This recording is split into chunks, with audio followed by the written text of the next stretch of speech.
Voilà pour cette initiative écologique. Et puis justement, notre invité de ce soir ici, 19-20, connaît bien le sujet puisqu'il s'agit de Jean-Christophe Picard, conseiller municipal écologiste d'opposition niçois. Mais ce soir, ce n'est pas sur ce thème que vous allez l'interviewer, Nathalie Lahaye. Ce soir, c'est l'auteur Jean-Christophe Picard que nous recevons. Bonsoir et merci de nous rejoindre sur le plateau d'ici 19-20. Alors, dans quelques secondes, un QR code va s'afficher qui va permettre à nos téléspectateurs de vous poser des questions.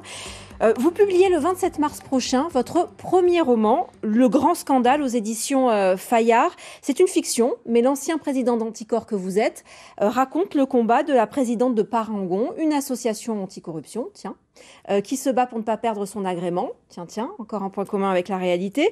En pleine campagne présidentielle où l'extrême droite est en embuscade. Encore un heureux hasard. Pourquoi passer par le roman pour raconter ce que vous connaissez parfaitement de l'intérieur ? Écoutez, j'ai publié en 2020 un essai politique qui s'appelle « La colère et le courage » aux éditions Armand Collin, qui a bien marché, mais j'étais un peu frustré de ne pas toucher le grand public. Et je suis tombé sur un film qui s'appelle « Don't Look Up » avec DiCaprio et Jennifer Lawrence, qui parlait de choses graves, de choses importantes, qui dénonçait l'inaction face à la crise climatique. Et je me suis dit, il faut faire un « Don't Look Up » sur la corruption pour sensibiliser le maximum de personnes. Donc j'ai eu l'idée de faire un roman sur... C'est pas juste pour vous éviter un procès ? Non, j'ai pas peur des procès.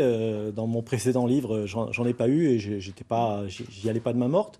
Non, c'était l'idée de toucher un grand public en faisant quelque chose de plaisant, avec de l'action, de l'humour. Et voilà, j'ai commencé par parler d'une association anticorruption. Pour la première fois dans une œuvre de fiction, on parle des associations anticorruption qui sont devenues un contre-pouvoir. Et votre roman, c'est vraiment un jeu de pistes où on peut retrouver très fréquemment des références au réel. Quelle personnalité publique vous aviez en tête au moment de l'écriture ? Alors tout est basé sur des faits réels, des personnages existants ou des faits qui pourraient être réels, parce qu'il y a un côté évidemment romancé, j'ai un peu extrapolé dans certains cas, mais... Alors on veut des noms du coup. On ne peut pas, mais au contraire, le fait de faire une uchronie comme Baron Noir ou House of Cards, ça permet d'être libre et justement de faire des choses qu'on ne pourrait pas faire en gardant les noms du président de la République, du ministre de la Justice, par exemple. Donc Par exemple. Dans votre livre, l'héroïne se bat pour que son association anticorruption ne perde pas son agrément. Alors l'agrément, c'est ce qui sert à cette association à saisir un juge d'instruction, même quand le procureur classe une plainte sans suite. C'est assez capital dans votre stratégie de lutte anticorruption. Dans la vraie vie, c'est ce qui est arrivé à l'association Anticor que vous avez présidée dans le passé. Elle a perdu son agrément en décembre dernier. Est-ce que vous estimez que c'est une manœuvre politique pour vous faire taire, comme le pense votre héroïne ? Alors l'agrément, effectivement, permet d'empêcher qu'un procureur de la République enterre un dossier politico-financier. Donc c'est extrêmement important dans une démocratie. Anticor a subi effectivement une décision, un refus implicite de renouvellement de son agrément. Donc elle n'a plus aujourd'hui l'agrément. Ça a été le cas aussi pour l'association Sherpa en 2019. Donc on voit bien que le pouvoir politique essaye de reprendre en main et d'étouffer les associations, pas seulement Anticor. Encore une fois, Anticor est la deuxième association touchée. Donc on a un vrai problème aujourd'hui. Et moi, je suis stupéfait que dans une démocratie aussi aboutie que la nôtre, on s'en prenne à une association composée de bénévoles qui n'utilise pas un seul euro d'argent public, qui publie ses comptes et qui lutte contre la corruption. Je pense qu'on avait peut-être d'autres priorités. Alors je voudrais qu'on regarde ensemble des photos de personnalités publiques. Les deux premières figurent au début de votre roman. Dans le prologue, vous évoquez d'abord une certaine Christiane Taubira, ministre de la Justice. Nous sommes alors en juin 2013. Expliquez-nous pourquoi votre roman commence avec cette figure de la vie politique française. Alors le début du roman est tout à fait vrai. Hein.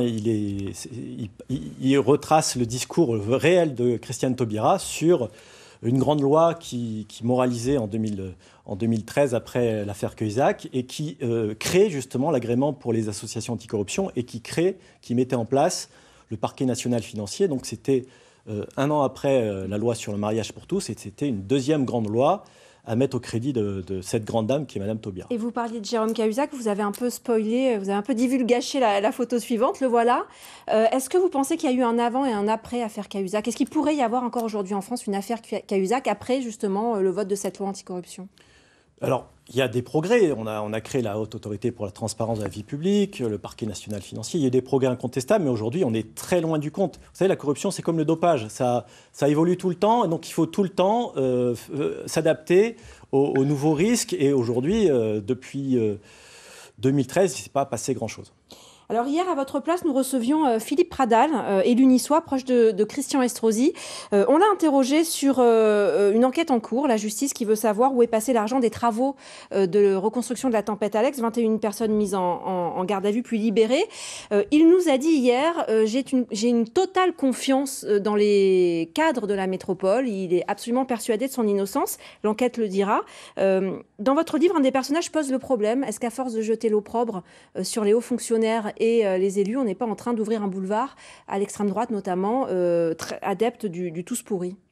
Oui, là c'est un petit peu différent puisque vous faites référence à l'affaire de la tempête Alex, où le bureau d'expertise mandaté par la métropole a constaté que les travaux n'avaient pas été faits, qu'il y a 8 millions de travaux qui n'ont pas été faits, qu'il va falloir tout reconstruire, ça va coûter 16 millions. Donc là, on n'est pas dans des soupçons, on est dans la réalité. Il y a clairement eu des fausses factures, clairement eu des travaux qui n'ont pas été faits, et avec un risque quand même pour la vie des habitants du coin. On va revenir à votre livre, dont l'intrigue se déroule à Paris. On a une question de Richard qui se demande si vous lui donnerez une suite, mais avec une intrigue niçoise cette fois-ci.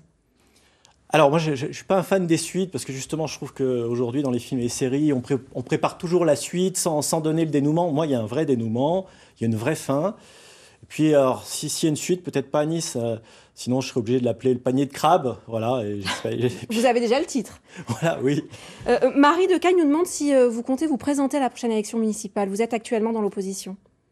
Moi, je suis élu actuellement, donc je me consacre entièrement à mon mandat. On verra comment les choses se posent, mais oui, je suis à la disposition de mon camp pour empiler et pour continuer ma mission de conseiller municipal d'opposition ou de la majorité, on ne sait pas. Affaire à suivre, effectivement. Le Grand Scandale, votre tout premier roman aux éditions Fayard, à paraître le 27 mars prochain. Merci d'avoir répondu à nos questions.